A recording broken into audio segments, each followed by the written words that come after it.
একদিন ভোরবেলা জঙ্গলের পথ ধরে লাফাতে লাফাতে যাচ্ছিল এক খরগোশ।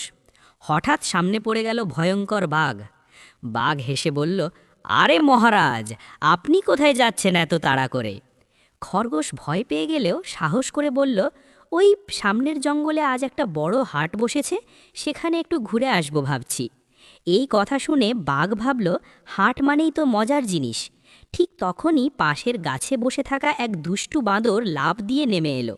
বাঁদর বলল, কি কথা হচ্ছে ভাই?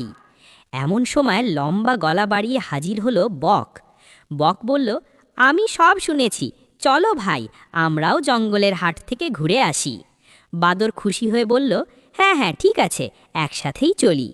এইভাবে বাঘ, খরগোশ, বাঁদর আর বক চারজন মিলে গল্প করতে করতে জঙ্গলের হাটের দিকে রওনা দিল। কে কি কিনবে, কে কি দেখবে, এই নিয়ে চলল হাসি ঠাট্টা আর আনন্দের আলোচনা। হঠাৎ গভীর জঙ্গলের মাঝখানে বসল এক আহার বাজার। সেই বাজারে জঙ্গলের সব প্রাণী নিজেদের জিনিস বেচাকেনা করতে এলো। প্রথমেই দেখা গেল ধূর্ত শেয়াল একটি দোকান খুলেছে। দোকানে ঝুলছে টাটকা মাংস। কিছুক্ষণ পর গম্ভীর গলায় গর্জন করতে করতে এলো বাঘ। বাঘ বলল, এই শেয়াল, মাংসটা ভালো তো? শেয়াল হেসে বলল, একদম সেরা মামা, জঙ্গলের সবচেয়ে ভালো মাংস। বাঘ মাংস কিনে খুশি মনে চলে গেল। তার পাশেই শক্তিশালী ভালুক বসেছে কলার দোকান নিয়ে, ঝাঁক ঝাঁক পাকা কলা সাজানো। দূর থেকে লাফাতে লাফাতে এলো দুষ্টু বানর।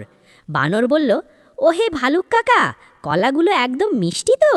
ভালুক হেসে বলল, খেয়ে দেখো, নিজেরাই কথা বলবে। বানর কলা কিনে লাফাতে লাফাতে গাছে উঠে গেল। বাজারের এক কোণে বসেছে কাশেম জেলে, তার ঝুড়িতে চকচকে মাছ। পানিতে দাঁড়িয়ে থাকা লম্বা গলার বক এসে বলল, কাশেম ভাই, মাছটা তাজা তো? কাশেম বলল, আজ সকালেই ধরা। বক মাছ কিনে খুব খুশি হলো। সবশেষে দেখা গেল ছোট্ট ইনুর গাজরের দোকান দিয়েছে, লাল লাল গাজর সাজানো। সেখানে এসে হাজির শান্ত স্বভাবের খরগোশ। খরগোশ বলল, ইঁদুর ভাই, গাজরগুলো বেশ টাটকা লাগছে। ইঁদুর বলল, নিশ্চিন্তে নাও,